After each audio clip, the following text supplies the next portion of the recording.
นขนถอมทีนี้ลุงไหนก็ดอกช่องเจนนอนขนช่องเจนยกปูนอนขนว่ะมันใจพี่ช่องเจนเขาอันใจอยู่เอาละ พี่ช่องเจนเขานอนขนป้อมอยู่ทำได้ดีดีเลย อ้าวลูกคนอะไรคนนั้นว่าง ช่องเจนช่องเจนนอนขน ใจอยู่ ใจทำได้ดีดีเด้ทำได้ดีดีทำดีดี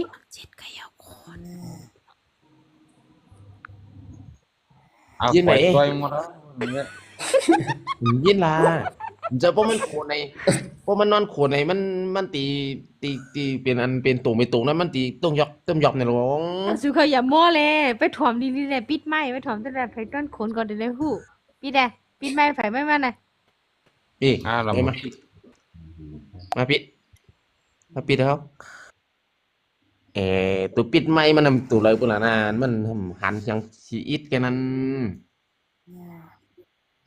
นอนได้ดู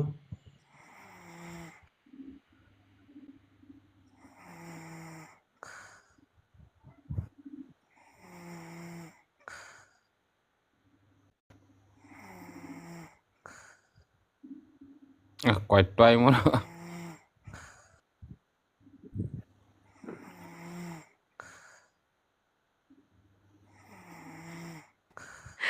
แต่ละวันนี่นะ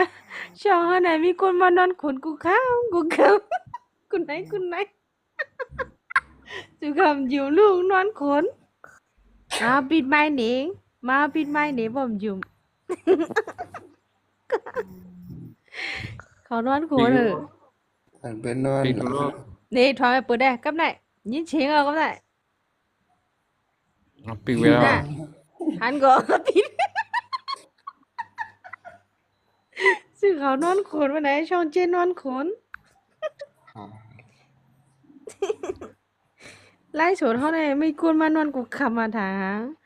กูคำกูวันกูไหนอ่ะกลางวันก็ไม่ควรขึ้นมานอนถาง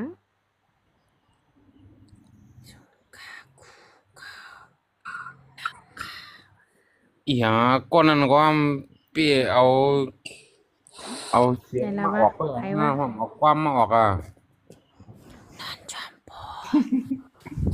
นอนจอมผูก็นอนจอมผูไก่เลี้ยนกับตั้งนอกเอง มาเลยเข้าจานขึ้นมาอุ้มเลย